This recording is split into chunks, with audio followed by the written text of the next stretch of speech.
Bonjour à tous, c'est un plaisir de vous retrouver encore ce soir. Et on approche gentiment du milieu du décompte de l'Homère. Cette période si spéciale qui sépare la Pâque de la Pentecôte, qui sépare Pessah de Shavuot. Comme je vous l'ai déjà expliqué, on est dans une période de 50 jours où on compte les jours entre ce moment où, à l'époque, en tout cas de Jésus, on élevait et on offrait en offrande au temple au lendemain du Shabbat de la Pâque la première gerbe, et puis Shavuot qui va être vraiment ce temps de la moisson. Donc c'est une période qui est importante et puis elle est d'autant plus pour nous que dans ces derniers temps, c'est aussi un rappel, le Seigneur nous a tellement parlé du fait qu'il voulait amener une moisson sur la terre, une moisson d'âme, une moisson de salut, une moisson de personnes qui reviennent à lui, et puis on se prépare aussi pour ça. Et dans cette période, il y a plusieurs choses vraiment que le Seigneur fait. Et il y a deux choses qui m'ont vraiment interpellée dans cette journée que j'aimerais partager avec vous. La première, c'est qu'on a besoin d'avoir des cœurs qui sont bien disposés pour ce temps. Et Dieu vient vraiment nous chercher. Et quelque part, alors qu'on approche de ce milieu du décompte de l'Homère, il me semble vraiment que le Seigneur vient nous tester aussi. Quant aux décisions, à la repentance et à toutes les choses qu'on a vécues dans les premières semaines du confinement. Si vous vous souvenez, c'était il n'y a pas si longtemps, ça remonte à 1 mois et demi. On était mi-mars, il y avait l'annonce de ce confinement. On a tous été ébranlés, chacun à notre manière, et on a pris différentes décisions. Et on a vécu aussi différentes remises en question. On a vécu de la repentance, on a choisi de changer.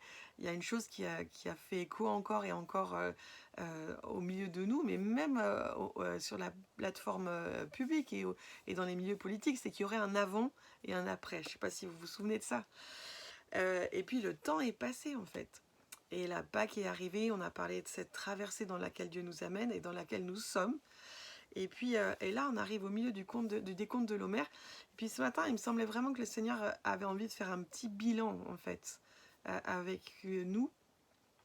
Et que c'était vraiment le temps pour se demander si nos cœurs sont vraiment disposés à continuer la marche qu'on a entamée. Et il y a quelque chose de très fragile à l'intérieur de nous qui fait que souvent, on peut prendre des grandes décisions, des grandes résolutions. On vit des choses qui émotionnellement et spirituellement peuvent être très intenses. Mais notre défi, c'est quelques semaines après, quelques mois après ou quelques années après, de quelle manière est-ce que ces choses vont s'enraciner en nous.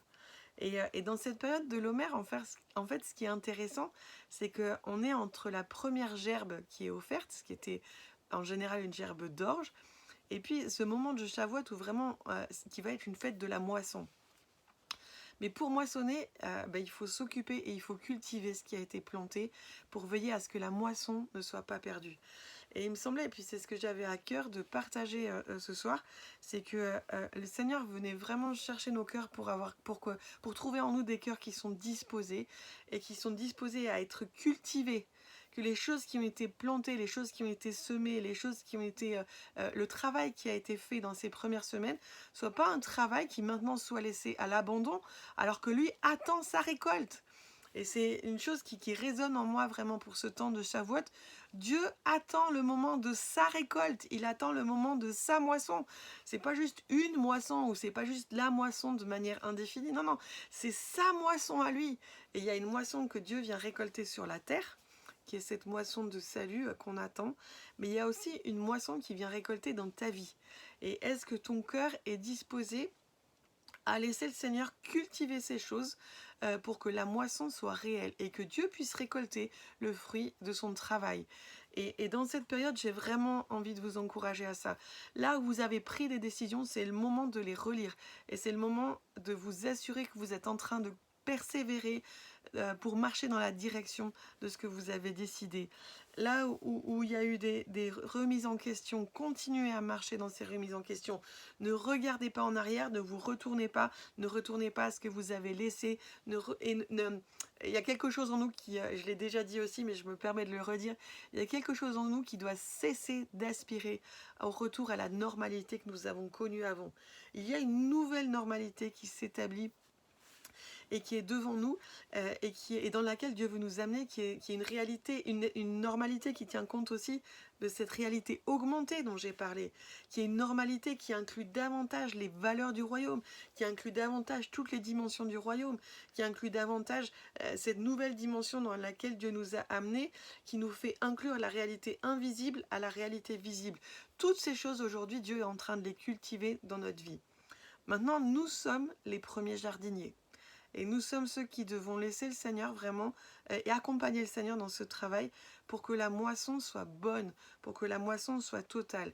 Et j'aimerais vous encourager vraiment à considérer ça sérieusement et à prendre soin de ce qui a été semé, de ce qui a été planté et de ce qui a été arrosé pendant ces premières semaines pour que Dieu puisse venir récolter sa moisson, pour qu'il puisse trouver sa récolte dans notre vie et que nos cœurs soient vraiment bien disposés. Il y a un autre endroit où j'aimerais vous encourager à persévérer, c'est le domaine de la prière. On a vraiment été poussé à prier davantage dans les premières semaines. Et on a été poussé dans la présence de Dieu simplement parce que les circonstances nous ont ébranlés. Et c'est une réaction naturelle qu'on a. Au moment où on est ébranlé, tout d'un coup, il y a quelque chose il y a un électrochoc qui se produit en nous et qui fait que nos cœurs sont poussés vers le Seigneur. Mais les défis ne sont pas terminés. Les défis, nous sommes au milieu des défis, nous sommes au milieu des challenges en ce qui concerne la situation actuelle, en ce qui concerne la pandémie, en ce qui concerne le prochain mouvement de Dieu et en ce qui concerne le travail de Dieu dans notre vie. Et c'est pas le moment de lâcher.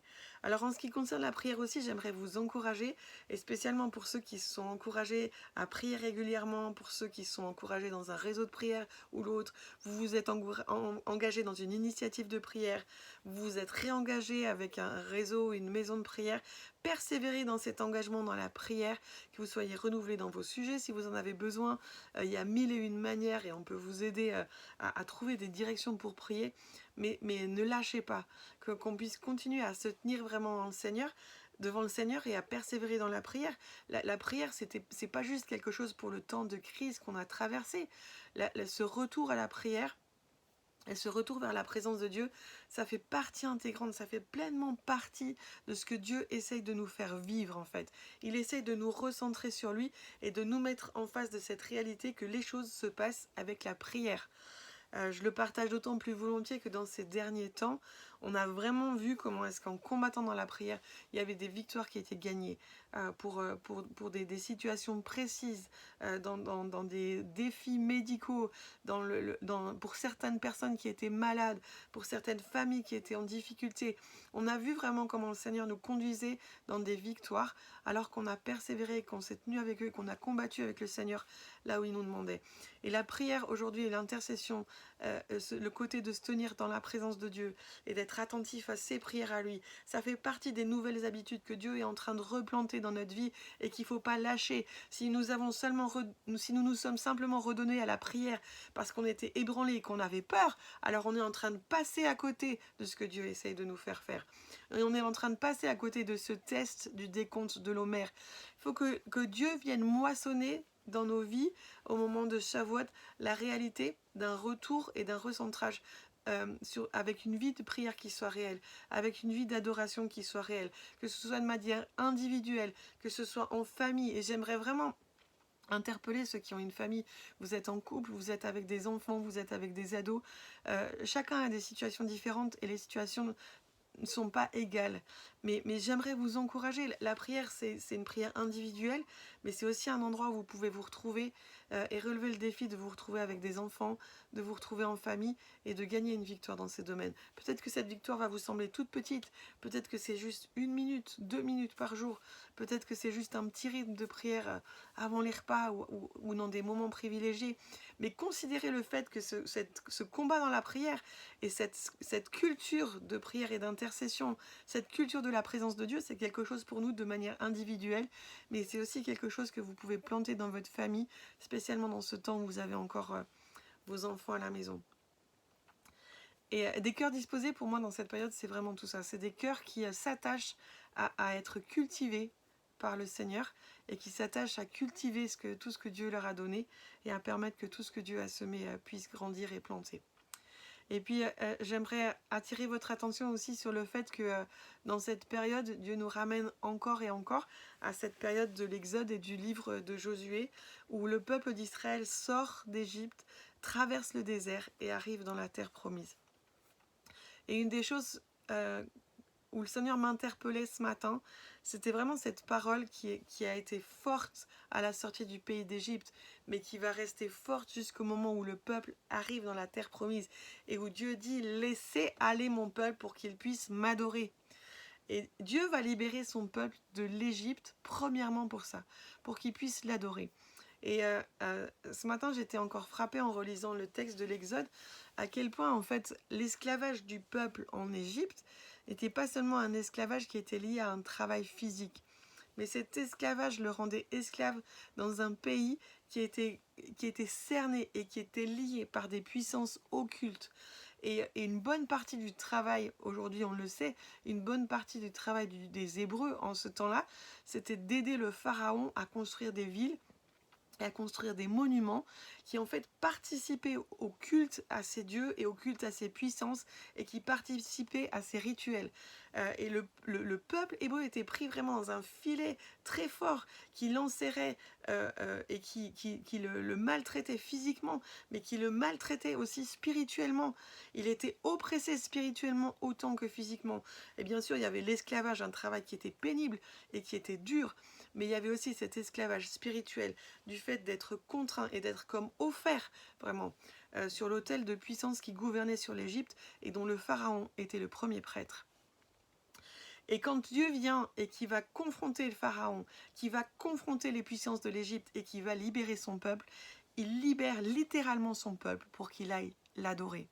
Et c'est pas juste une phrase que Dieu dit ou quelque chose que Dieu dit pour donner une excuse à Pharaon pour libérer son peuple et l'amener jusque dans la terre promise. Parfois, on fait passer cette question de l'adoration au second degré. Mais aujourd'hui, j'aimerais la ramener au premier degré, j'aimerais la ramener au premier niveau. La raison pour laquelle Dieu libère son peuple, c'est pour qu'il retourne l'adorer et pour qu'il soit libéré de cette oppression et de cet esclavage qui n'est pas seulement un esclavage dans sa vie terrestre, mais qui est un esclavage spirituel et qui le rend participant à des autels iniques, qui le rend participant à des autels idolâtres et qui le met sous le joug de rituels et de cultes qui sont démoniaques. Nous, aujourd'hui, dans notre culture et dans tout le travail que Dieu est en train de faire dans ce moment, il me semble qu'il y a quelque chose de ça aussi que Dieu est en train de faire. Et ce que Dieu est en train de faire dans cette période et dans cette traversée, c'est qu'il nous recentre sur lui, il nous redonne une vie de prière. Mais il veut chercher et vient chercher en nous les adorateurs. Et il y a un cri qui s'élève dans le ciel. Et il y a quelque chose qui résonne en ce moment autour de nous. Et où le Seigneur dit à nouveau, laissez aller mon peuple pour qu'il vienne m'adorer. Et je crois que c'est comme un cri que le Seigneur dit aussi et qui fait entendre au milieu des puissances qui essayent de nous lier dans une culture qui nous éloigne de l'adoration, qui essayent de nous lier dans une culture qui nous éloigne de lui, qui essayent de nous lier dans des cultures qui nous privent du temps, de l'énergie et de tout ce dont on a besoin pour être un peuple d'adorateurs. Alors dans ce temps de décompte de l'Omer, j'aimerais vraiment vous entendre à écouter aussi cet appel de redevenir des personnes qui nous libérons des autels, qui nous libérons de la puissance des cultes idolâtres qui enserrent notre culture et qui enserrent nos vies. Il y a des choses qui nous touchent de manière individuelle, il y a des choses générationnelles, mais Dieu vient nous délier de ces autels pour qu'on puisse aller et l'adorer à nouveau. Je vous bénis et je prie vraiment que dans ces jours du décompte de l'Omer, le Seigneur fasse son travail en chacun d'entre nous, que vous puissiez cultiver et être les jardiniers de tout ce qui a été semé dans votre vie dans les premiers temps, et que cette culture de la prière, cette culture de Dieu qui est notre centre, et cette culture de l'adoration puisse devenir notre réalité de chaque jour, individuellement, en famille et dans toutes nos nations.